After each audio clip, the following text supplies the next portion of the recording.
Hello and welcome to another edition of the UP Power Podcast. I'm Kevin McNulty. Solo today, our friend Keegan Cooper is on his way to Gaylord for the Division II and III state quarterfinal games where Menominee and Kingsford will be playing tonight, and we will get to those games in just a little bit. But we start today by talking about NMU men's and women's basketball, both headed to the NCAA tournament.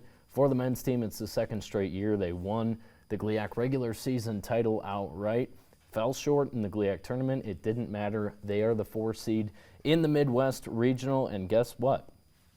Division II in the NCAA tournament, you can play a conference opponent in the first round. That's exactly what we have coming up this Saturday at 7:30 from Indianapolis, Indiana. It's going to be NMU taking on Ferris State for the third time this season. The Bulldogs fell to Grand Valley in the GLIAC title game on Sunday, and, well, they get the 5 seed in the Midwest region.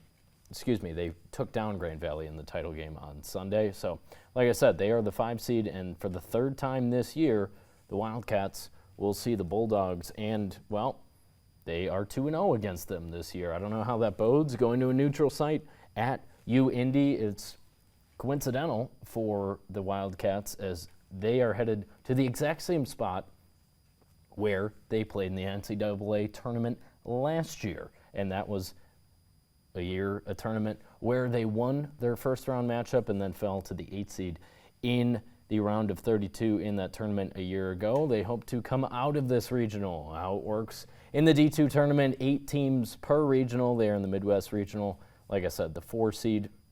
Once again, they were the 5 seed last year, victorious in their first round game to move on to the second round. And when you think about this Wildcats team as they go into the NCAA tournament, they're a little banged up and not playing as well as they once were, riding that 15-game winning streak throughout the middle of the regular season. They are now 5-5 over their last 10 games. But if we look back at their previous matchups with Ferris State, you go back to January 13th. That one was at home, Saturday tip for the Wildcats, and that was when they were really rolling. Max Weisbrod played 38 minutes in that game. He was 3 for 10, did not have a great day.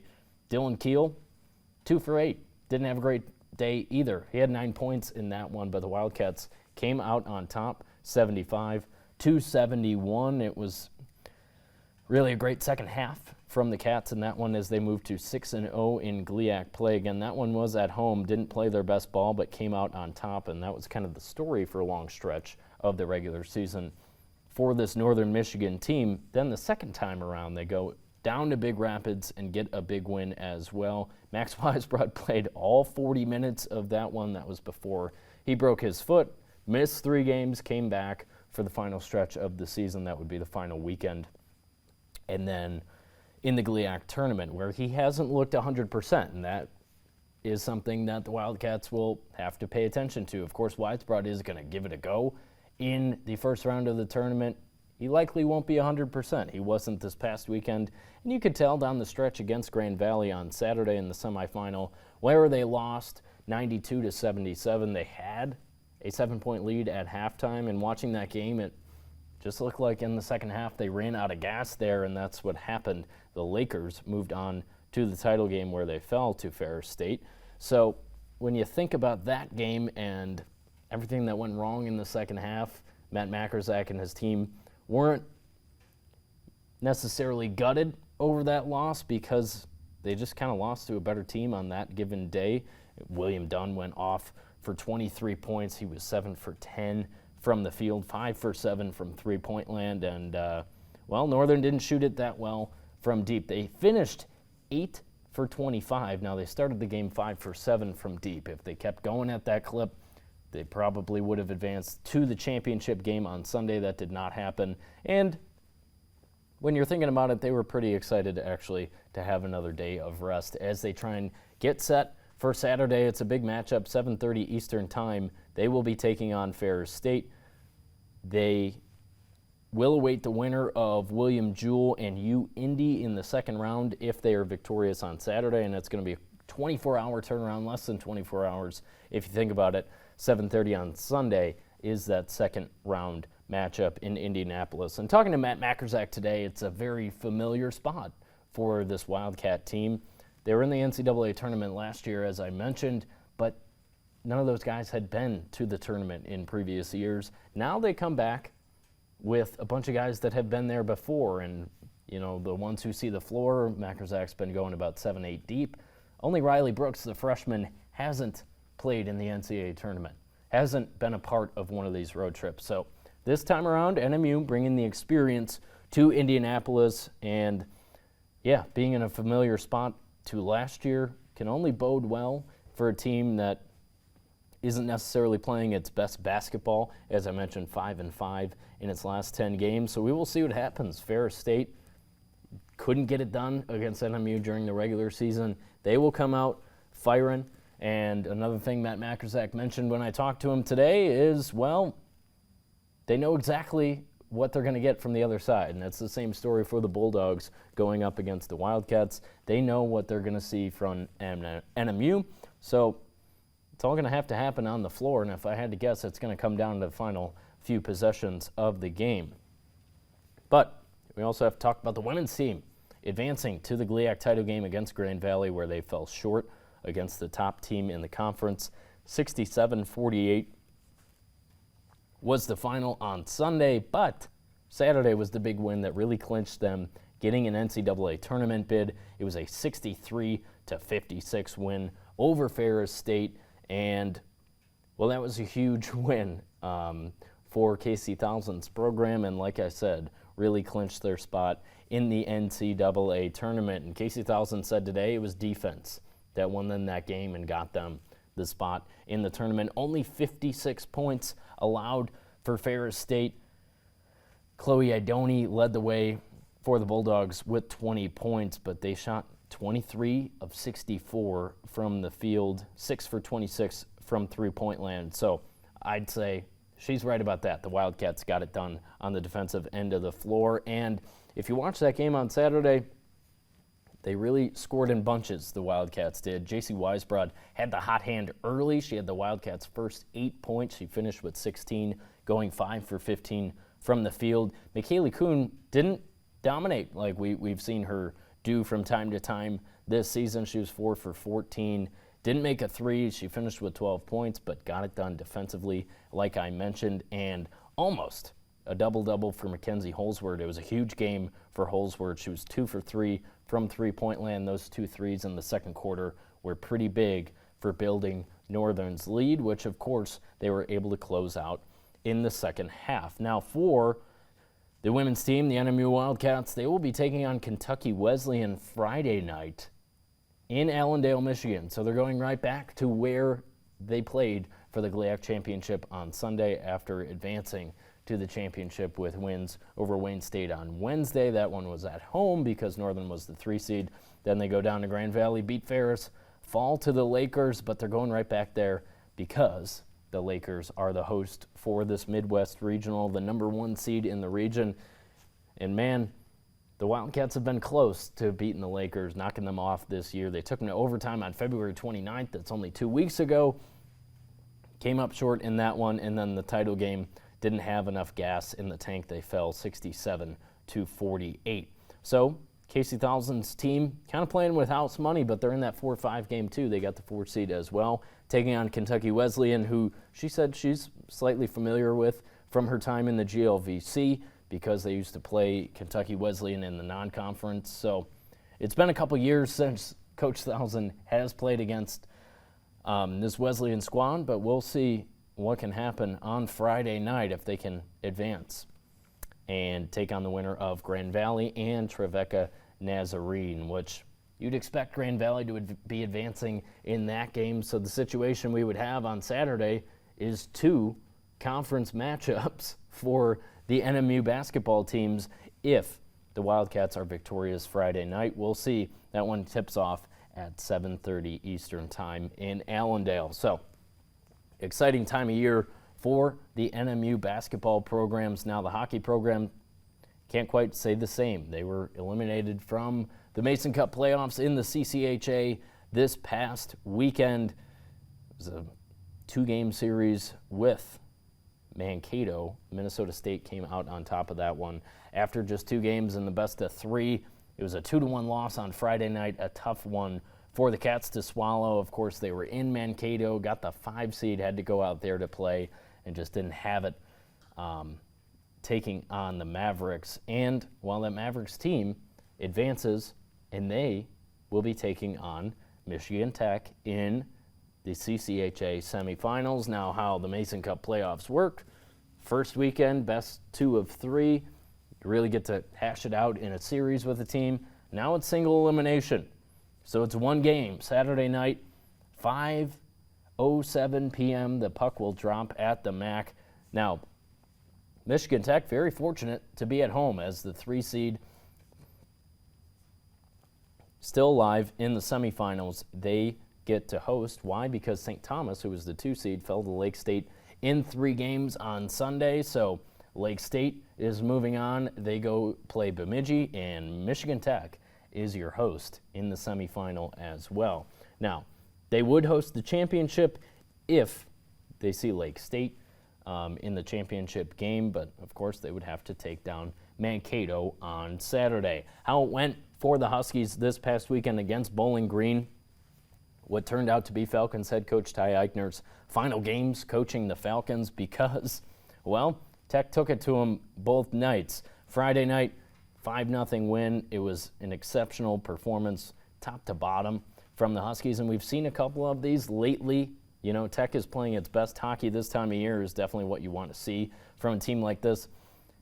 Mosley, Gordon, Logan Pietola, that line has been outstanding. And on Friday night, well, they opened up the scoring. It was Logan Pietola off the assist from Gordon and Mosley. Really exceptional play from that line. And it's been huge for a team that's had a lot of injuries to some of their top forwards. Think about Kyle Kukkonen, the freshman of the year in the conference last year. Only 1 goal on this season before he went out with an injury. Austin Swankler, the big pickup from Bowling Green in the fall. So he starts playing with the Huskies at the end of December in the GLI. Well, he goes down. He gets hurt.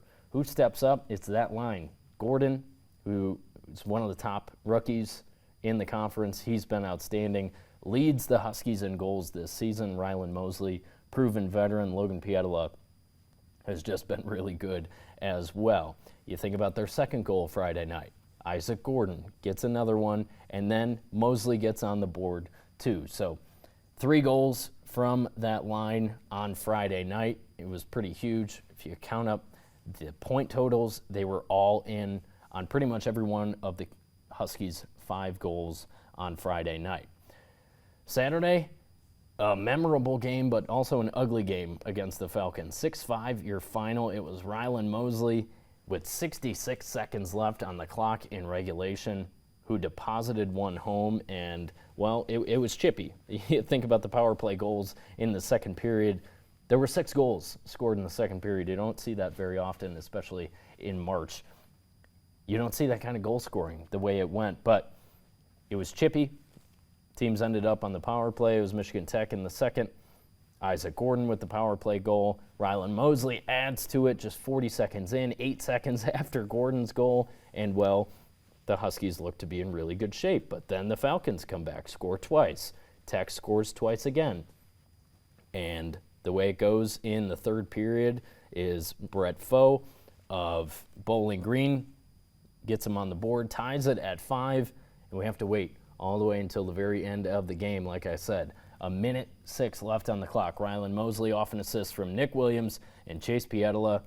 Nick Williams, a guy that wasn't seeing any ice time pretty much the majority of the conference season, so he comes out there, gets the assist. Chase Pietola also in on that as well. Rylan Mosley with the one-timer to advance the Huskies to the CCHA semifinals. So, like I mentioned, 5:07 puck drop on Saturday. Tickets are on sale for that game right now. Mankato coming to town. So when you think about what Tech was able to do against Minnesota State Mavericks through the regular season, of course, that was a Winter Carnival Series at Tech in February. It was a victory for the Huskies Friday night, 3-1. Then they fell 4-2 on Saturday. you think back all the way to November 24th and 25th. That's Thanksgiving weekend. The Huskies were at Minnesota State, and it was 2 wins. That was really early in the season when we thought the Huskies were really getting it going. It turns out they, came back down, regressed to the mean, I suppose, but it was a pair of 3-2 wins, one in overtime back in November at Mankato. So Huskies very fortunate to be at home. It'll be a raucous crowd. The Misfits will be out there, and they'll be ready to go. So we'll see what the Huskies can pull off. I'll remind you once again of the situation for this weekend.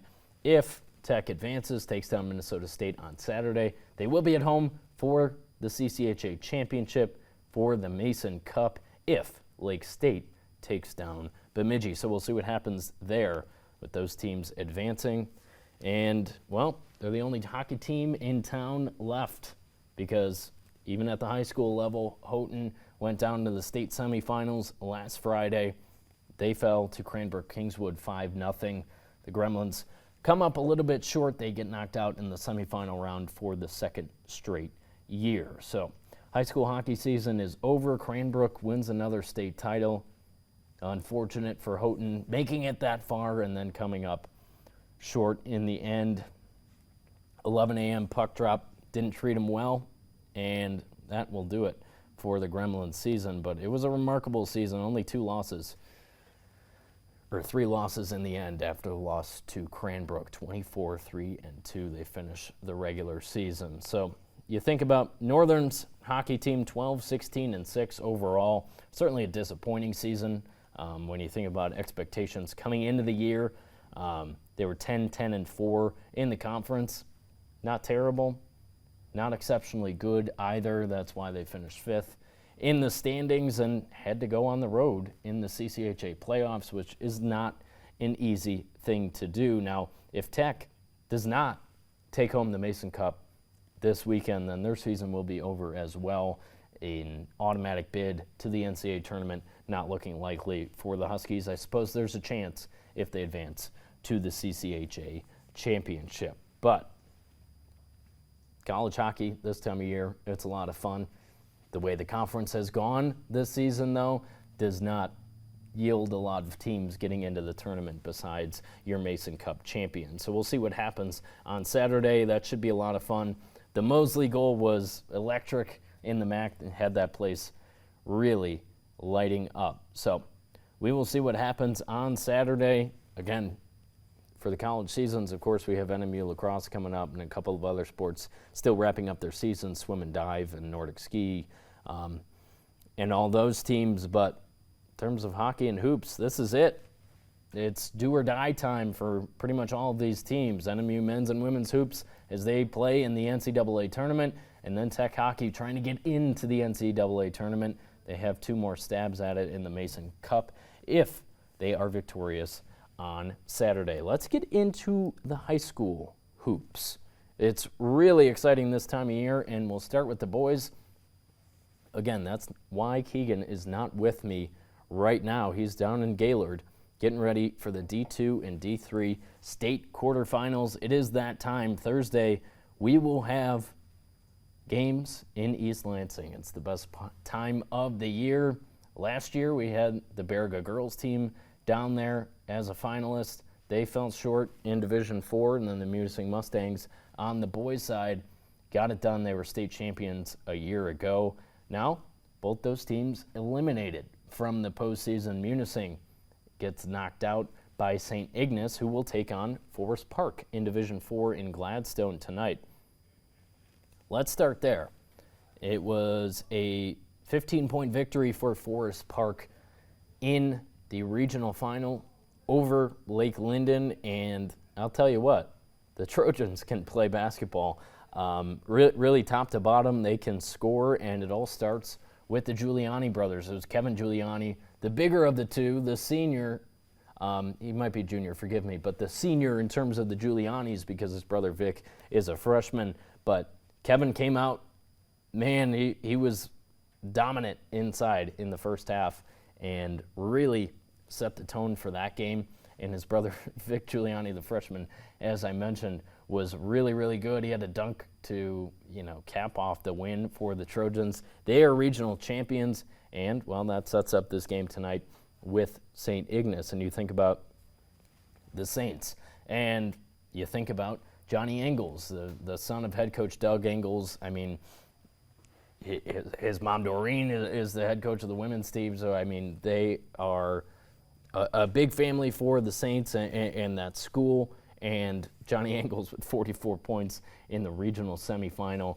I mean, you don't hear about that very often. And the Saints also proved they're more than a one-man band in the finals because Johnny Engels didn't have to put up 44 points for them to take down Munising and advance to this game Tuesday night. So Forest Park comes in at 22-4, St. Ignace at 20-6. I think it's a little bit of a toss-up in Gladstone this evening. And the winner of that game will face the winner of Wyoming Tri-Unity Christian out of the Grand Rapids area, 21-5 on the season, and then St. Joseph Our Lady of the Lake Catholic, 19-5 on the season. They're your regional 30 champs. So that's what we will see Thursday, 5:30 at the Breslin Center in East Lansing. So one of those teams will be moving on, Forest Park or St. Ignace, to be determined, but it should be a good game Tuesday night. Both of those teams played really well throughout the regional round. And Keegan's not here with his bottle of Coke. I got my can of Coke right now, Diet Coke, of course. As I try not to sweat under the lights, but let's go to D3. Menominee taking on McBain. McBain 24-2 on the season.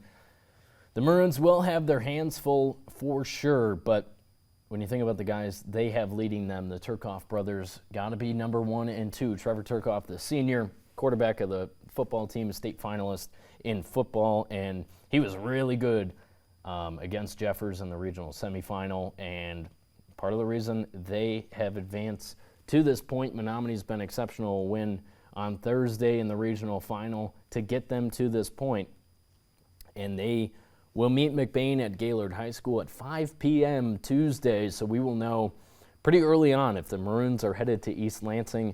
Would be quite a story for Menominee athletic program this school year, heading to Ford Field for the Division VII State Football Championship, and now trying to do it in Division III in basketball. So we'll see if the Maroons can get it done at 5 o'clock. 20-6, as I mentioned, going in this one, playing really good basketball. Trevor and Tanner Turkoff have been really, really good. It was a win over Ludington in the regional final that, they handled the Orioles pretty well. I don't know if it's going to be the same story with McBain. They have a lot of size.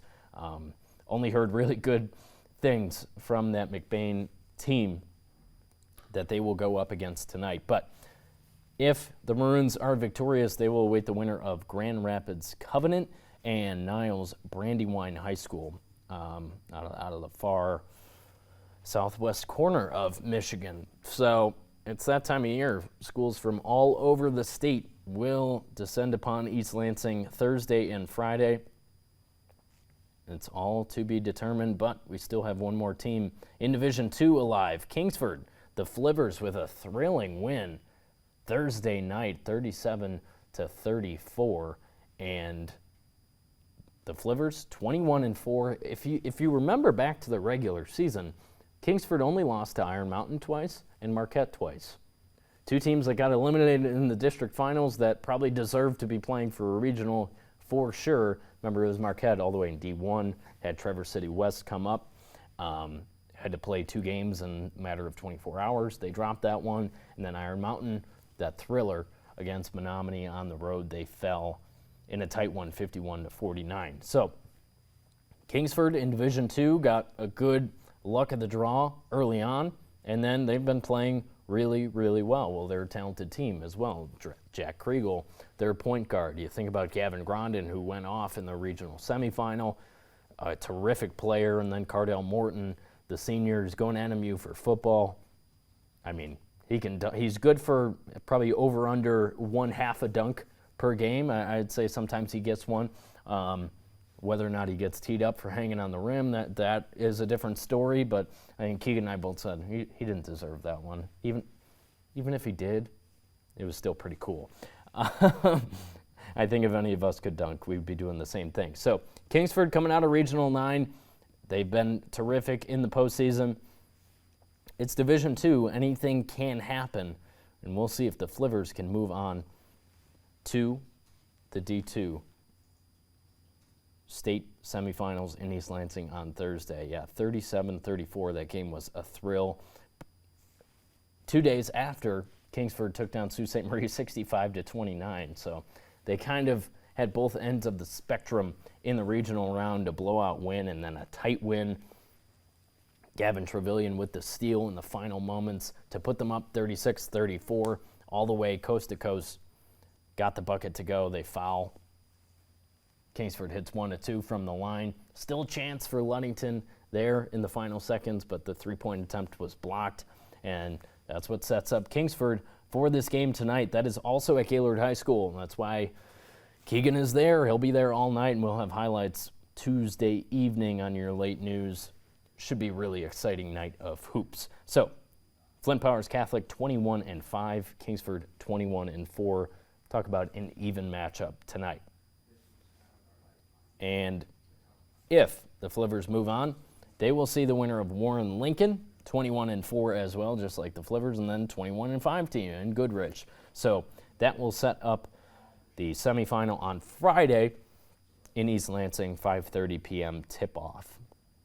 So we'll see if we'll have a team to follow this weekend downstate. Of course, we already have NMU women's basketball downstate in Allendale fighting to move on through the NCAA regional round, and then see if we have a high school team as well, the NMU men.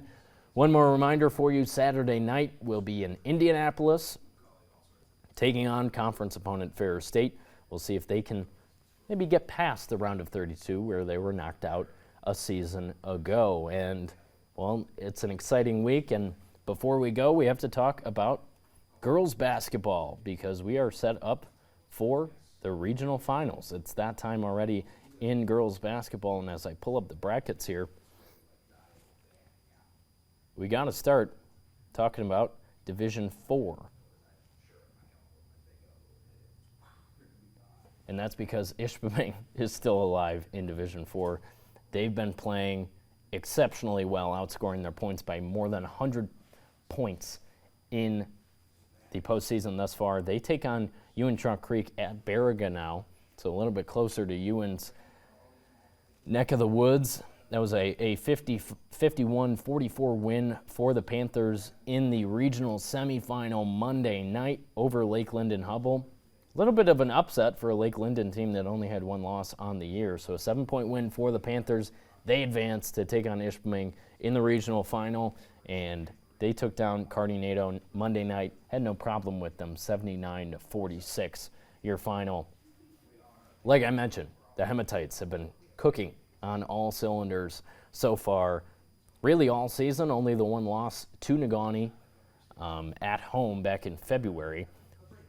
Besides that, they have escaped unscathed, and I think talking and hearing from Ryan Riegel Monday night after the semifinal win, man, their press is deadly for some of these teams they have seen throughout the regular season and now in the playoffs. I bet if you ask the Cardinado Wolves, they weren't a huge fan of that press Monday night, and that's just what Ishpeming does to you. You have Maya Hemmer, the sophomore, really tall, gives you a lot of size, and guess what?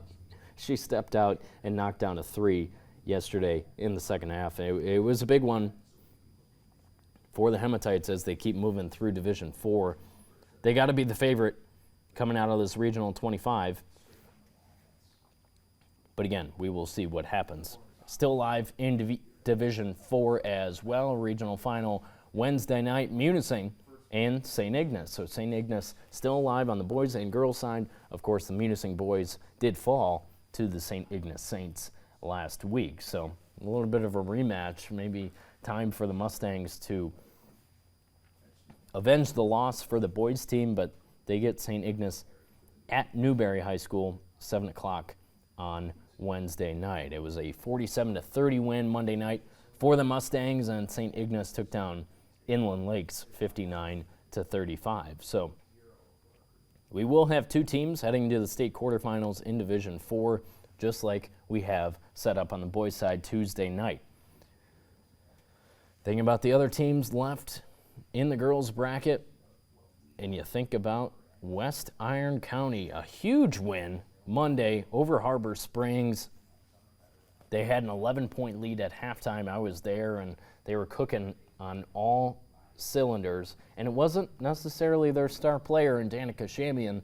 The ball was spread around. Their offense looked really good, but more importantly, their defense was exceptional. Only 13 points allowed in the first half against a Harbor Springs team that really poured it on Bark River in the district finals, and Bark River had a fantastic season without Nina Bowers down the stretch after she went down with an injury, which is unfortunate for them, but that was a Harbor Springs team that took down Bark River, who had a better record than West Iron County throughout the regular season.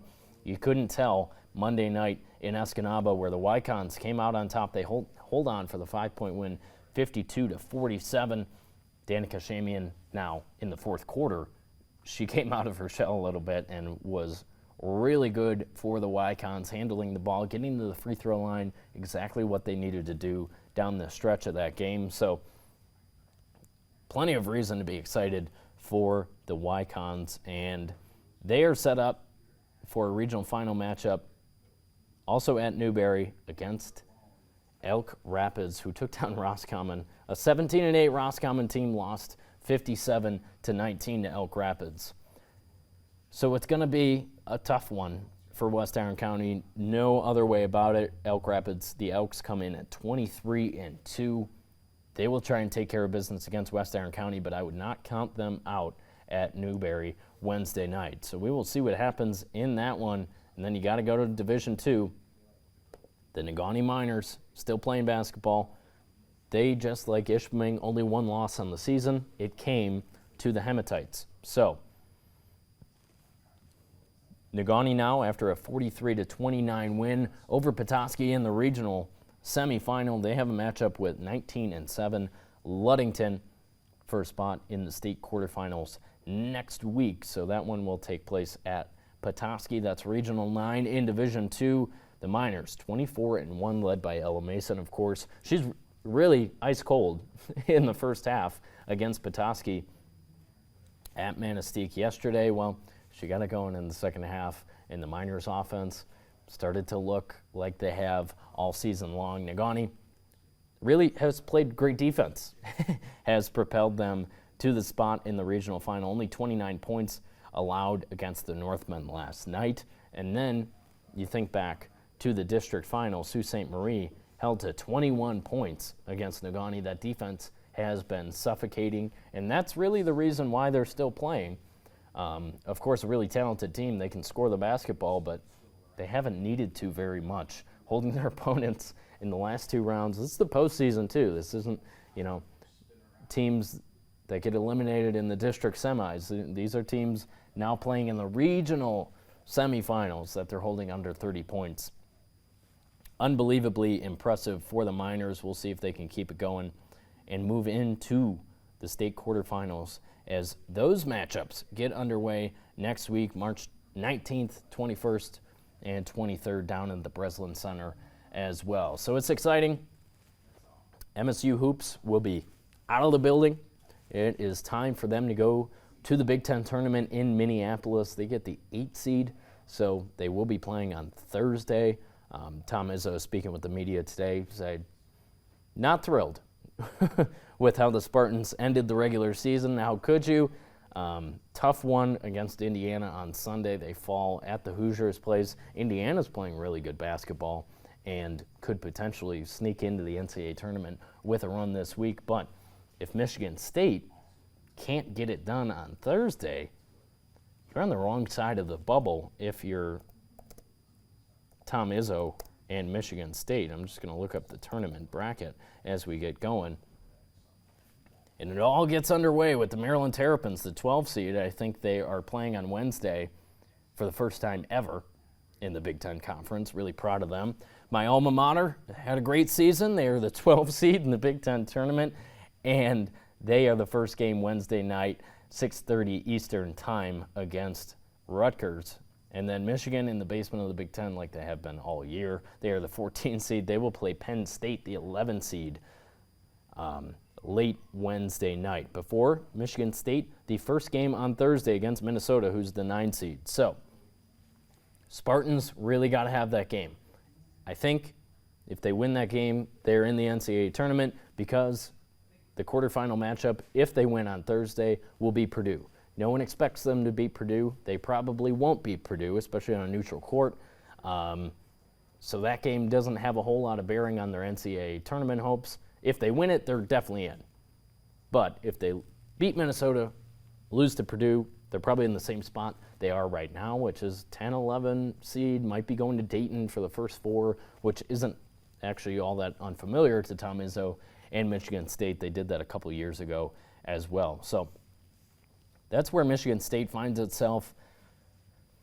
It's kind of strange because you usually expect a Tom Izzo coach team to be playing its best ball in March. They are not, but they're still on the right side of the bubble, and barring a loss to Minnesota in the Big Ten tournament, they will stay on the right side of the bubble. In the Big Ten, as a whole, it's down.